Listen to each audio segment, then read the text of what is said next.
Selamat datang saudara-saudari. Hari ini kita mau mendengar surat Paulus yang kedua kepada Timotius. Mari kita mendengar kata pengantarnya dulu.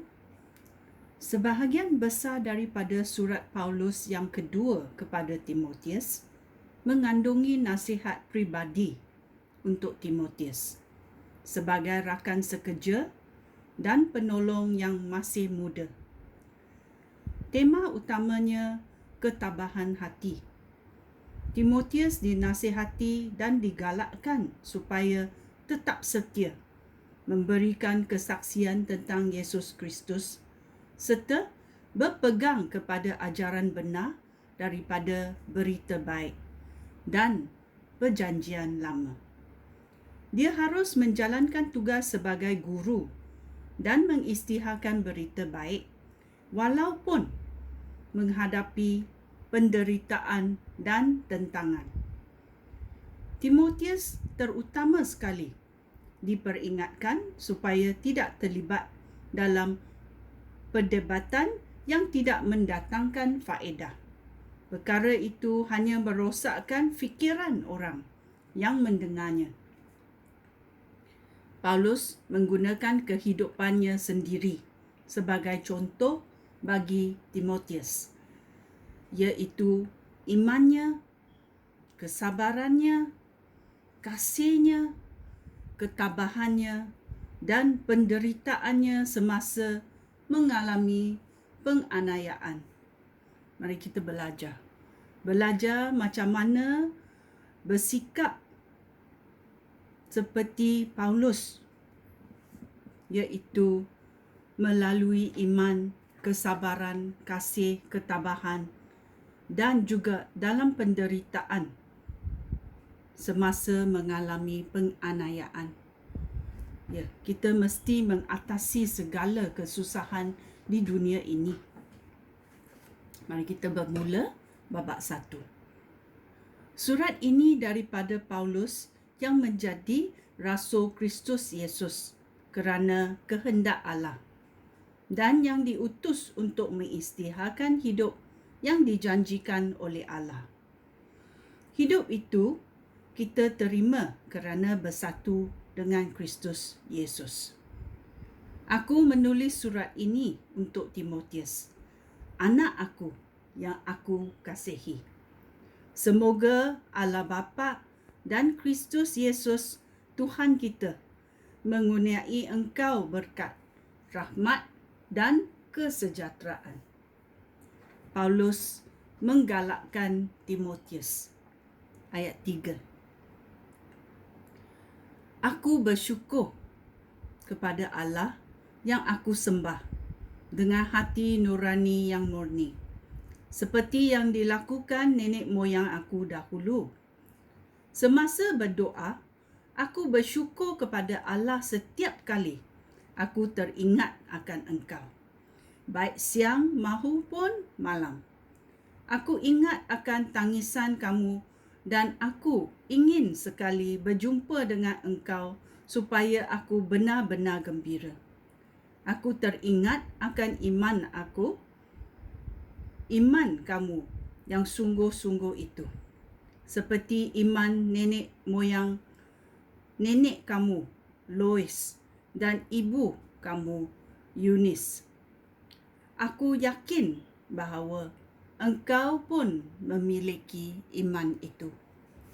Itulah sebabnya aku mengingatkan engkau supaya sentiasa menggunakan pemberian yang dikurniai oleh Allah kepada kamu pada waktu aku meletakkan tangan aku pada kepala kamu. Ayat 7. Roh yang diberikan oleh Allah kepada kita tidak menjadikan kita penakut. Sebaliknya, Roh Allah melengkapi kita dengan kuasa, kasih dan kekuatan untuk mengawal diri. Oleh itu, janganlah malu memberikan kesaksian tentang Tuhan kita dan jangan malu akan aku yang dipenjarakan kerana Kristus. Sebaliknya, hendaklah engkau dengan kekuatan yang diberi oleh Allah turut menderita untuk berita baik itu. Allah menyelamatkan dan memanggil kita menjadi umat-Nya sendiri. Bukan kerana apa yang sudah kita lakukan, tetapi kerana tujuannya dan rahmat-Nya sendiri. Dia memberikan kita rahmat-Nya melalui Kristus Yesus sebelum dunia ini diciptakan. Tetapi sekarang rahmat-Nya telah dinyatakan kepada kita dengan kedatangan penyelamat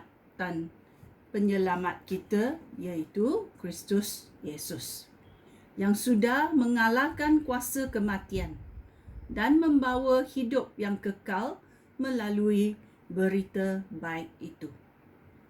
Allah sudah melantik aku menjadi rasul dan guru untuk mengisytiharkan berita baik itu. Itulah sebabnya aku menderita semua ini.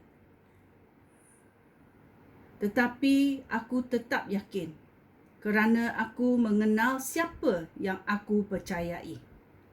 Aku yakin bahawa Dia berkuasa menjaga apa yang telah dipercayakannya kepada aku sehingga hari kiamat. Ikutilah ajaran benar yang telah aku ajarkan kepadamu. Hendaklah engkau tetap berpegang kepada iman dan kasih yang menjadi milik kita kerana bersatu dengan Kristus Yesus. Dengan kuasa Roh Allah yang hidup di dalam kita, jagalah berita baik yang telah dipercayakan kepada kamu, seperti engkau menjaga harta yang berharga.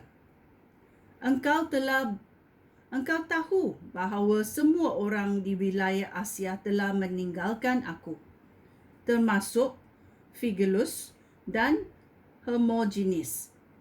Semoga Tuhan mengasihani keluarga Onesiphorus, kerana Onesiphorus sering menggembirakan hati aku. Meskipun aku dipenjarakan, dia tidak malu dengan keadaan aku. Setibanya di Roma, dia mula mencari aku sehingga bertemu dengan aku. Semoga Tuhan mengasihani dia pada hari kiamat. Engkau pun tahu bahawa dia sangat menolong aku di Efesus. Ya. Ini adalah surat Paulus kedua kepada Timotius babak 1. Ya, kita mesti ada kekuasaan, kasih, belas kasihan dan untuk kuasa mengawal diri. Iaitu dalam ayat 7, roh yang diberikan oleh Allah kepada kita tidak menjadikan kita penakut. Sebaliknya, roh Allah melengkapi kita dengan kuasa, kasih dan kekuatan untuk mengawal diri. Mari kita belajar. Sekian, terima kasih. Shalom.